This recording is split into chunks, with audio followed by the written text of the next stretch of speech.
Hello everyone, and welcome back. I hope you've been doing well lately, wherever you are right now. Maybe you're on your way home after a long day, sitting quietly by a window with a warm cup of tea, lying in bed trying to let your thoughts settle, or simply taking a short break from everything life has asked of you today.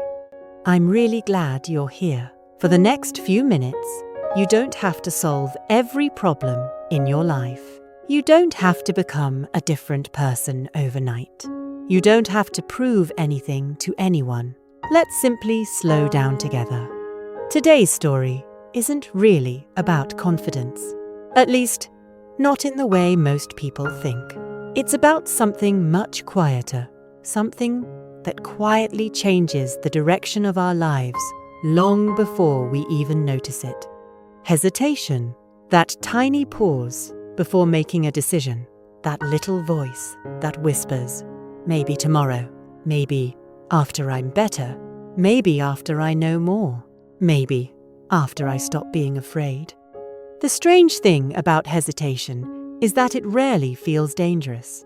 It doesn't sound negative. It doesn't sound like fear. Instead, it sounds responsible. It tells us we're simply waiting for the right moment, the right opportunity, the right version of ourselves. But while we're waiting, life quietly keeps moving. And so do the opportunities that once stood right in front of us. Have you ever looked back on your life and wondered, why didn't I just do it? Maybe it was applying for a job. Maybe it was sending a message. Maybe it was learning something you've always wanted to learn. Maybe it was saying yes. Or maybe it was finally saying no. At the time, every possible mistake seemed enormous. Your mind imagined failure before anything had even begun. But years later, the thing you remember isn't the embarrassment you feared. It's the chance you never took. Perhaps that's why people often regret the things they didn't do. Far more than the things they did. Failure hurts. But wondering, what if, can quietly stay with us for years. And that reminds me of a story. Several years ago, there was a small bookstore on a quiet street. It wasn't the kind of place people lined up to visit. There were no bright signs, no advertisements, no crowded shelves filled with bestsellers, just old wooden floors that creaked softly beneath your feet, the comforting smell of paper, a sleepy orange cat that liked to curl up beside the front window, and a tiny brass bell hanging above the entrance.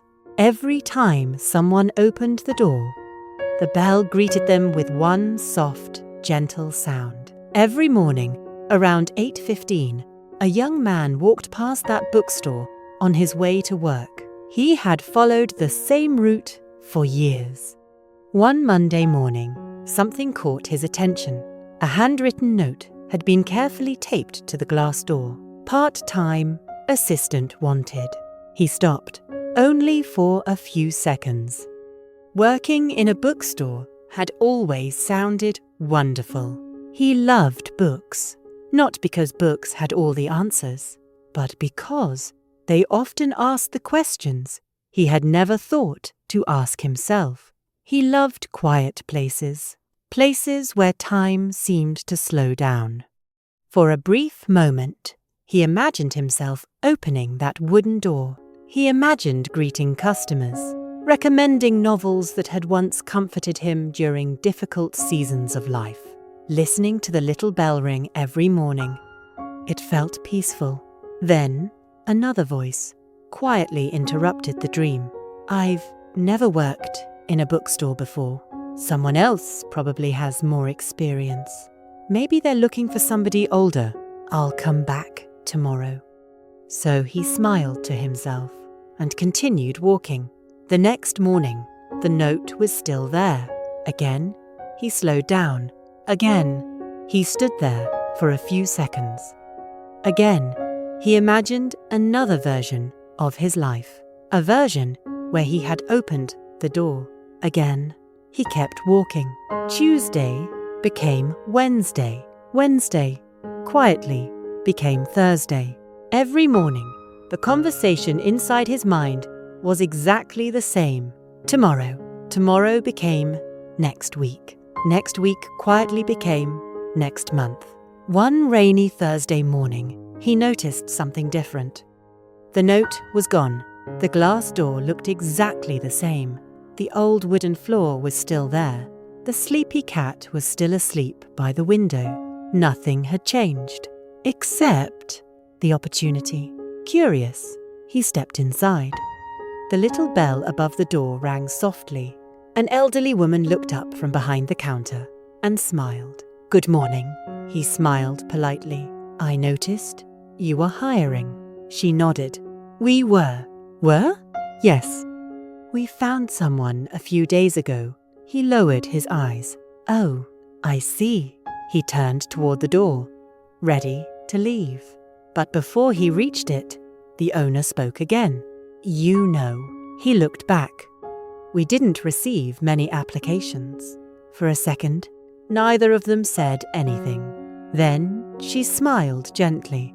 "To be honest, I was beginning to wonder if anyone would walk through that door." He thanked her, stepped outside. The rain had become heavier. People hurried past beneath umbrellas. Cars rolled slowly through the wet streets. Everything looked exactly the same as it had a week before, except now. He knew something he hadn't known then. The door had never been closed. He had simply never opened it. Life has a quiet way of teaching us lessons like this. Sometimes we believe opportunities belong to people who are smarter than we are, more talented, more experienced, more confident. But often, they simply belong to the people who were willing to knock. How many dreams have been postponed by one simple sentence? "I'm not ready yet." How many conversations have never happened because someone was afraid of saying the wrong thing? How many businesses were never started? How many books were never written? How many friendships never began? Not because people weren't capable, but because they kept waiting for confidence to arrive first. The truth is, confidence rarely knocks on our door before we act. More often, it quietly walks beside us, only after we've taken the first step. Maybe that's why so many things we've feared in the past seem almost ordinary today. Think about your first day at school, the first time you drove a car, your first interview, your first presentation, the first time you spoke English with someone you didn't know. At the time, your heart probably beat a little faster. Your hands may have trembled. Your mind imagined every possible mistake. Yet somehow, you made it through. Today, those memories don't feel nearly as frightening. Not because those moments changed, but because you did. Sometimes the greatest difference between the person we are today and the person we hope to become is one door, one conversation, one application, one decision, one small step that asks us to be brave for just a few seconds. Maybe there is a door like that in your life right now. Perhaps it isn't made of wood. Perhaps it doesn't have a little brass bell hanging above it. Maybe it's an email waiting to be sent, a phone call you've been avoiding, a course you've wanted to join, a dream you've quietly carried for years, or simply a decision you've been postponing because you're waiting to feel ready. If that's true, I hope you'll remember something. The young man didn't lose the opportunity because someone else was better. He lost it because he never gave himself the chance to find out. And sometimes, the greatest opportunities in our lives aren't waiting for us to become fearless. They're simply waiting for us to open the door. There is something interesting about fear. Most of the time, it doesn't ask us to give up. It simply asks us to wait. just a little longer. Maybe next week. Maybe when you're more prepared. Fear rarely sounds dramatic.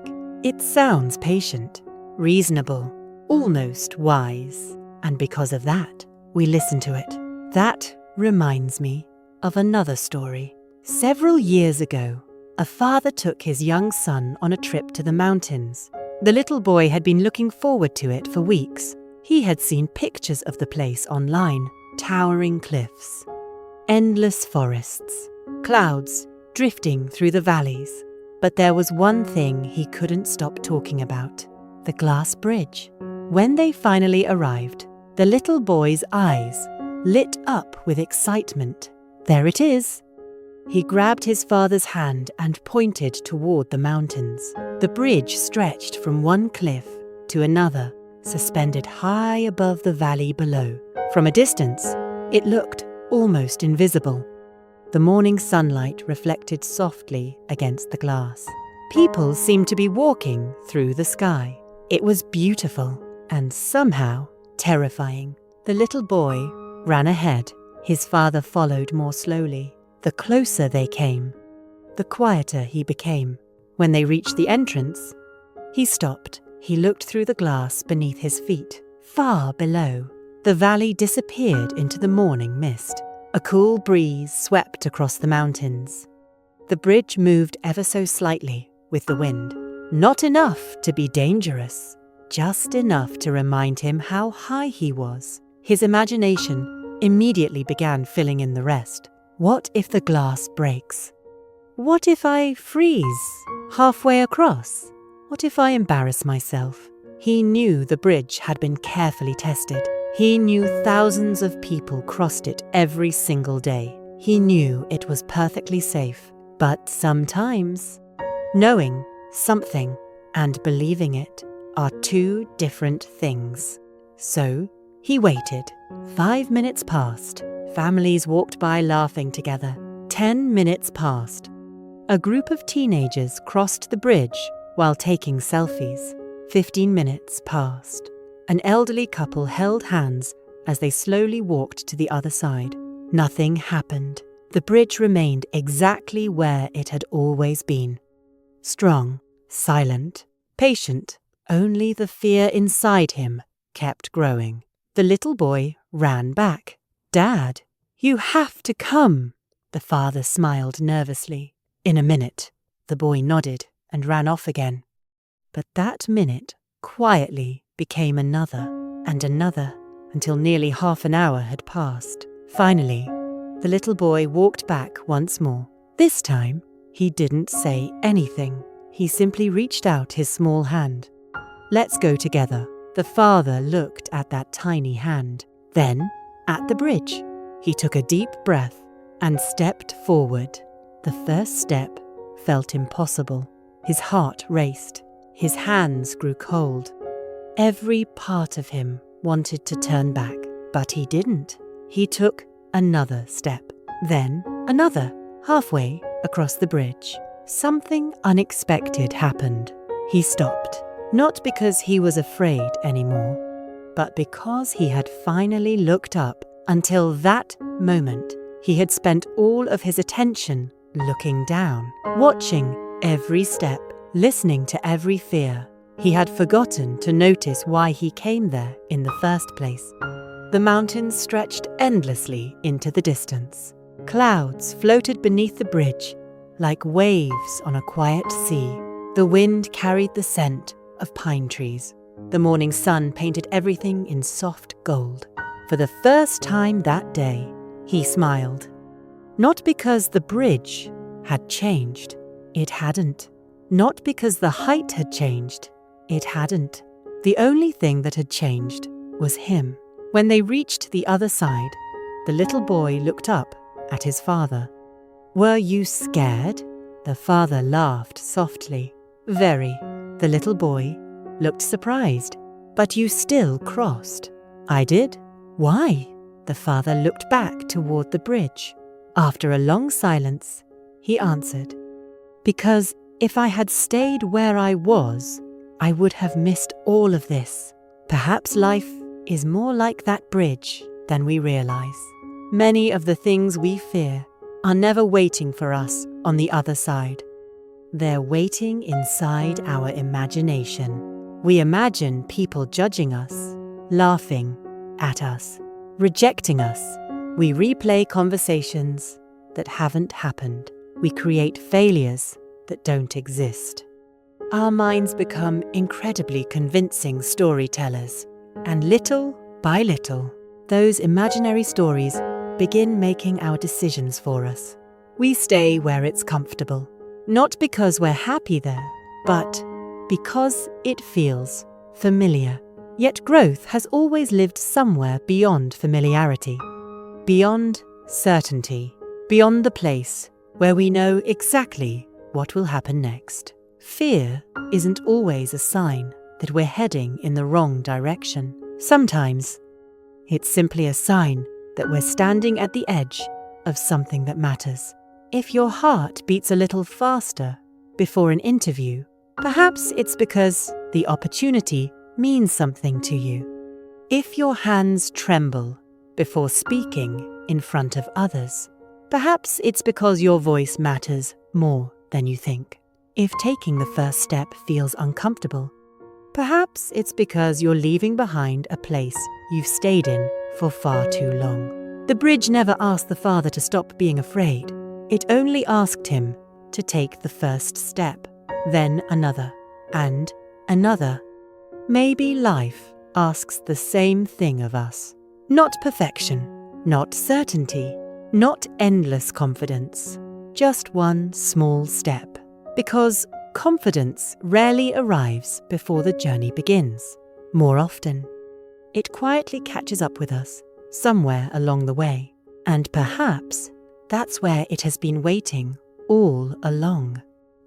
There is something we've been taught to believe, that confidence comes first, that one day we'll wake up feeling ready, ready to speak, ready to begin, ready to take the chance we've been avoiding. But life has a quiet way of proving otherwise. Confidence is rarely the beginning of the story. More often, it's something we discover along the way. That reminds me of another story. High above an old forest stood a tall oak tree. On one of its highest branches rested a small nest. Inside the nest lived 3 young birds. Every morning, as the sun painted the sky with soft shades of gold, their mother spread her wings and disappeared into the morning air. The 3 little birds watched her until she became nothing more than a tiny shadow against the clouds. Day after day, they watched other birds flying across the endless sky. Some flew high above the mountains. Some glided effortlessly with the wind. Some disappeared so far into the distance that they became impossible to see. All 3 dreamed about flying someday. The oldest bird could hardly wait. Every day, it hopped from one branch to another. Sometimes it slipped. Sometimes it lost its balance. Sometimes it landed awkwardly. But every morning, it tried again. The second bird was more careful. It watched its older sibling first. If everything seemed safe, it followed a little farther each day, a little braver than the day before. Then there was the youngest bird. Every morning, it walked to the very edge of the nest. It had become a habit. One tiny step, then another. It would look down at the forest below, stretch its wings, imagine what flying might feel like, and then quietly step back. No one laughed. No one rushed it. The forest simply continued with its day. The wind kept blowing. The leaves continued dancing in the sunlight. The other birds kept flying. Only the little bird remained exactly where it had always been. Every day, it asked itself the same question. What if I fall? The next morning, what if my wings aren't strong enough?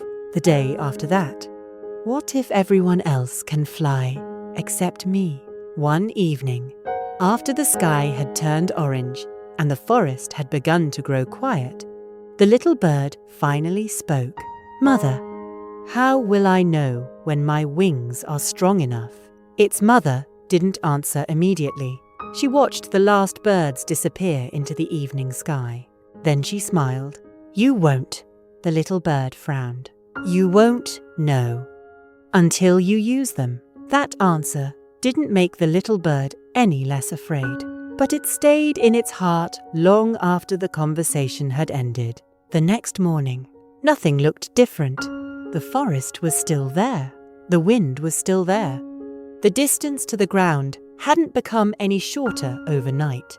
The fear hadn't disappeared either. The only thing that had changed was that the little bird had grown tired of waiting, tired of standing at the edge, tired of imagining a life it never lived, tired of asking questions that only the sky could answer. It walked to the edge of the nest once again. Its tiny heart beat faster than ever before. The wind brushed gently against its feathers, far below. The forest seemed endless. A familiar voice whispered inside its mind. Maybe tomorrow. Tomorrow. It had always been tomorrow. But another thought quietly appeared. What if tomorrow looks exactly like today? What if waiting never makes me feel ready? The little bird closed its eyes for a moment, took one slow breath. Before it could change its mind, it leaned forward, and the nest slowly disappeared behind it. For one terrifying moment, it wasn't flying. It was falling. The wind rushed past its tiny body. Its heart pounded. Its wings trembled. Everything inside it wanted to turn back, but there was no turning back now. Then, almost without thinking, its wings began to move. Once, then again, not gracefully, not perfectly, just enough to slow the fall, enough to catch the wind, enough to keep going. A few moments later, the little bird landed on a branch not far from the nest. It stood there, quietly, breathing, listening to the wind. Looking back, the nest suddenly seemed much smaller than it had the day before. Not because the nest had changed. It hadn't. But because the little bird had. Perhaps we are not so different. Many of us spend years waiting to feel ready. One more course, one more book, one more certificate, one more reason to believe in ourselves. But life rarely asks whether we're ready. It simply places a door in front of us, or a bridge, or a chance to spread our wings. And then it quietly waits. Maybe confidence has never been something we find before we begin. Maybe it's something that begins finding us only after we've taken the first leap. There is a quiet moment that happens in almost every classroom. The teacher asks a question. The room becomes still for a few seconds. Everyone knows the answer, or at least they think they might. But no one moves. Eyes drift toward notebooks. Pens suddenly become fascinating. Someone coughs. Someone looks out the window. Everyone waits for somebody else to be brave first. Perhaps you've been there. Perhaps you've been that person. That reminds me of another story. There was once a young woman who loved learning. She read more books than most of her classmates. She took careful notes. She stayed up late, preparing for every lesson. Whenever the teacher asked a question, she often knew the answer. She could almost hear the words forming in her mind. Clear, simple, ready to be spoken. Her hand would begin to lift from the desk, just a little. Then it would quietly return. What if I'm wrong? What if everyone looks at me? What if I don't explain it well? A few seconds later, another student would raise a hand, and give almost the exact answer she had been thinking. The teacher would smile. Exactly, she would smile too, but only on the outside. Inside, she wondered how many opportunities had slipped past her without anyone noticing. This happened once, then twice, then so many times that it quietly became part of who she believed she was. She wasn't the student who spoke. She was the student who knew but stayed silent. Years passed. One day, her class was asked to give a short presentation. Nothing extraordinary, just 5 minutes. 5 minutes in front of people she had known for years. The night before, she barely slept. She imagined forgetting every word. She imagined people laughing. She imagined the silence after making a mistake. Her mind created dozens of endings. Almost all of them ended badly. The next morning, her name was called. She stood up, walked to the front of the room. Her hands trembled. Her voice shook. For a moment, she considered saying, "I'm sorry, I can't." But instead, she took one slow breath and began. It wasn't perfect. She paused more than once. She lost her place halfway through. She even laughed at herself once. Something unexpected happened. No one laughed. No one whispered. No one judged her. Her classmates simply listened. When she finished, the room filled with gentle applause. Nothing extraordinary had happened. The world hadn't changed, but something inside her had. Years later, she would barely remember what her presentation had been about. She wouldn't remember every sentence she had said. She wouldn't remember the grade she received. But she would always remember one thing: the moment she realized that the audience she feared so much had never been her greatest obstacle. It had been the voice inside her own mind. Perhaps we all carry that voice, the one that tells us we're not ready, not good enough, not experienced enough, not interesting enough. It speaks so quietly that after a while we mistake it for the truth. But perhaps it has only ever been a frightened storyteller, trying to protect us from embarrassment, not realizing that, in doing so, it also keeps us from becoming who we're capable of becoming. The young woman didn't become confident because she gave the perfect presentation. She became confident because she discovered something much more important. She could survive being imperfect, and sometimes that is the beginning of real freedom. Maybe confidence isn't the absence of fear. Maybe it's the quiet decision to keep speaking, even while your voice is still shaking. There is something beautiful about life. It doesn't always give us the same opportunity twice, but every now and then it gives us another door, not because we deserve a second chance, but because we have become someone different from the person who walked away the first time. Perhaps that's what growth really is, not becoming someone new, but becoming someone who finally does what they once wished they had done. That reminds me of the young man from the bookstore. Months passed. Life continued, just as it always does. The seasons quietly changed. The trees that had once been bright green slowly turned golden, then bare, then green again. The young man still walked to work each morning, still passed the same bakery, the same flower shop, the same quiet street, and every time he walked past the bookstore, he couldn't help glancing toward the little brass bell above the door. Sometimes he smiled, sometimes he simply kept walking. But one thing had changed. He no longer blamed himself. Instead, he remembered the bridge, the little bird, the quiet realization that fear had never truly disappeared. It had simply become a voice instead of a prison. Life, almost without him noticing, began offering him smaller doors. A meeting where he finally shared an idea. a conversation he would once have avoided, an email he stopped rewriting, and finally sent, a course he had postponed for months. None of those moments changed his life overnight.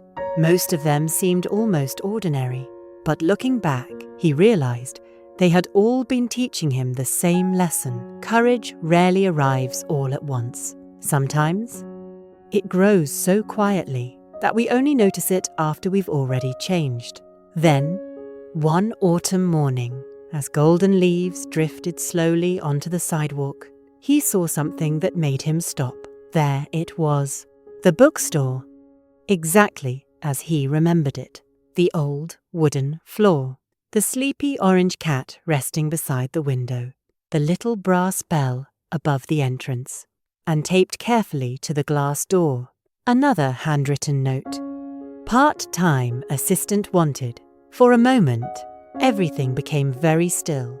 A year earlier, he would have smiled, made an excuse, promised himself tomorrow, and quietly walked away. This time, he didn't. He stood there for a few seconds, not because he was afraid, but because he was smiling. He reached for the handle. The little brass bell rang softly. The sound was exactly the same. The elderly owner looked up from behind the counter. She smiled. "Good morning." He smiled back. "I'd like to apply." She looked at him for a moment, then smiled even more warmly. "Wonderful. Please, have a seat." We never learn whether he got the job. Perhaps he did. Perhaps he didn't. Because that was never the most important part of the story. The real victory happened long before anyone could offer him a position. It happened the moment he opened the door. Perhaps there is a door in your life today. Maybe it isn't a bookstore. Maybe it's a difficult conversation you've been avoiding. A dream you've quietly carried for years. A phone call, an application, a new beginning. Or perhaps it's simply the decision to believe that you don't have to know exactly how everything will turn out before you begin. If there's one thing these stories have quietly been trying to say, it's this: the door, the bridge, the nest, the classroom. None of them were ever the greatest obstacle. Fear wasn't either. The greatest obstacle was believing that we had to stop being afraid before we could move forward. But life has never asked that of us. It has only ever asked us to take the next step, even if it's a small one. Even if our hands are shaking, even if our voice trembles, even if we're not completely sure, because every meaningful journey begins the same way. Not with certainty, not with confidence, but with a single decision to begin. So wherever you are today, I hope that when life quietly places another door in front of you, you won't spend too long wondering what might be waiting on the other side. Because sometimes the biggest changes in our lives begin with something surprisingly small, the simple courage to turn the handle. Thank you for spending this quiet moment with me. Until next time, take good care of yourself.